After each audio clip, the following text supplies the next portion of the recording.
des Nations Unies pour le développement vient d'offrir à la Direction générale du Centre d'observation, de surveillance et d'information environnementale d'outils informatiques. La cérémonie de remise s'est déroulée. La cérémonie de remise s'est déroulée en présence de notre reporter Ibrahima Kita. Du document de politique nationale de l'environnement le 21 janvier 2011, le gouvernement et ses partenaires multiplient les actions pour la mise en œuvre de cette politique. Obtenir des données fiables à travers des normes internationales de planification stratégique est l'un des objectifs de cette politique. C'est dans cette optique que le PNUD vient d'offrir un lot important d'équipements au Centre d'observation, de surveillance et d'information environnementale COSIE. Le lot important que vous voyez ici ne constitue approximativement que le tiers du lot extrêmement important dont le PNUD a bien voulu nous doter pour accomplir notre mission de surveillance environnementale.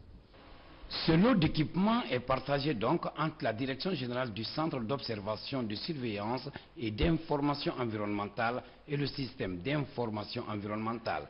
C'est un système satellitaire qui permet aux spécialistes d'avoir en temps réel toutes les informations. C'est là, à la minute près.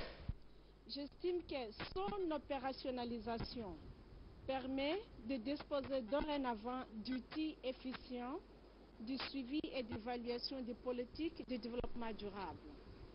Le système permettra également de mieux profiter de nouvelles orientations et priorités de la politique socio-économique et sociale du gouvernement.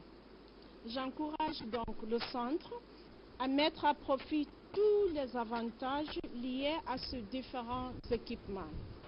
10 stéréoscopes de poche, 7 ordinateurs munis de logiciels avec accessoires, un scanner, un traceur et une imprimante laser sont entre autres éléments de ce geste du PNUD. Un geste qui doit permettre, selon le ministre délégué à l'environnement, d'atteindre les objectifs visés. C'est un centre qui a un ensemble d'équipements qui viennent d'être complétés judicieusement par le programme des Nations Unies pour le développement PNUD, qui lui permettent de couvrir l'ensemble du territoire à travers la réception de données satellitaires qui devraient lui permettre dans les années à venir d'être vraiment performant et de collecter un ensemble de données pouvant nous permettre de mieux contribuer à la gestion rationnelle des ressources naturelles du pays.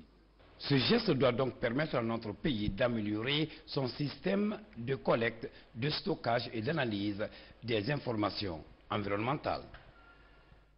Autre chose dans ce journal Kéra, la présidente de l'ONG Célifé vient d'effectuer une visite de travail à Kigniro dans la préfecture de Kouroussa. Adja Aminata Touré est allée s'enquérir de l'état d'avancement des travaux de reboisement lancés sur le site dégradé de la sous-préfecture.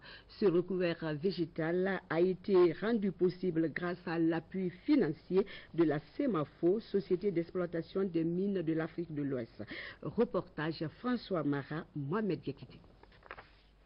En reboisant cette vaste étendue de 24 hectares, la CIDI fait Solidarité internationale pour le leadership innovant des femmes et des enfants entend contribuer à l'amélioration du couvert végétal d'ici 2015.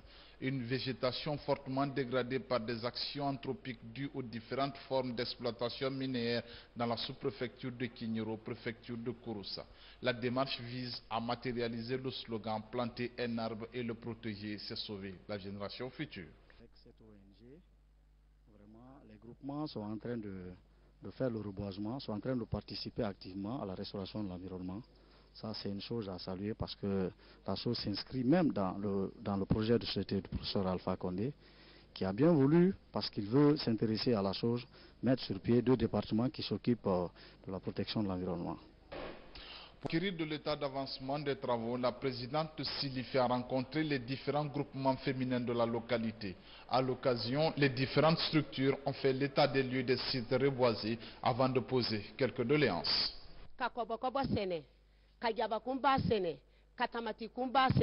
Parce que nte o presente lila etenen ka kele o ko ni sai mafote o papier ni do ma fenese o ye kuma le di ko lan koronyo le o di wudi benya me fo nyon ko men ba kyaro seri de preda na jama alubra asedo do na la ki so ile fana bi tala o ka anye be men nyanyin na ou du quai. Après cette première étape, Adjaminata Touré s'est rendu dans les districts de Missamana, Bagbe, Konso, Farabana, des localités où des travaux de reboisement de grande envergure ont été également effectués. Je vois l'engouement des populations, des femmes surtout, et des jeunes qui se mobilisent pour ce reboisement, et de savoir surtout que le message est bien passé et qu'il a été surtout bien reçu. Parce qu'aujourd'hui, même les personnes qui sont là, les orpailleurs qui sont là à chercher l'or, se battent pour essayer quand même de protéger, pour essayer de refermer les trous et essayer de planter les arbres. Et c'est ça le but de cette action que nous avons entreprise. Avant de quitter la sous-préfecture de Kignero, la présidente de Silifé a rendu visite à la notabilité de la sous-préfecture. Les sages ont salué cette démarche avant de faire des prières et des bénédictions pour la paix et l'unité nationale. Je le disais également en titre, les préfets de la Haute-Guinée sont à l'école de la bonne gouvernance locale. C'est une initiative du ministère de l'administration, du territoire et de la décentralisation. La démarche vise à doter l'administration guinéenne des ressources humaines compétentes pour aborder l'ultime phase d'administration, de gestion et de développement. Compte rendu, Komara Moussa, Fodé Bangali Fofana. Renforcer les capacités des collectivités décentralisées en bonne gouvernance locale, c'est l'une des préoccupations majeures du gouvernement de la Troisième République. D'où cette session de formation des 76 sous-préfets de la Haute-Guinée pour aborder l'ultime phase de l'administration de gestion et de développement. La formation des sous-préfets constitue pour le ministère de l'administration du territoire et de la décentralisation une activité d'une grande importance.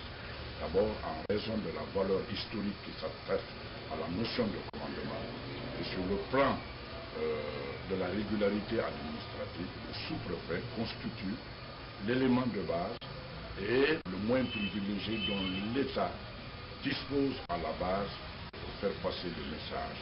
Et à ce titre, et en raison de sa fonction de représentation générale de l'État sur le terrain, il dispose de prérogatives exorbitantes, au centre desquelles il y a la représentation générale du chef de l'État assurée et l'ordre et le développement. La nouvelle dynamique imprimée est de moderniser l'administration publique territoriale et de la doter des ressources humaines compétentes en vue de gagner le pari du changement. Cette présence s'inscrit sur deux plans. Au premier plan, elle marque votre volonté d'adhésion à l'esprit du changement et illustre votre désir de donner un contenu nouveau à notre administration. Elle est ainsi évidente de la qualité de votre contribution à la réussite des séances de formation et de sensibilisation pour renforcer les capacités de gestion de nos administrateurs territoriaux, qui désormais reposent leur action quotidienne sur le respect de trois notions essentielles: droit, développement et changement.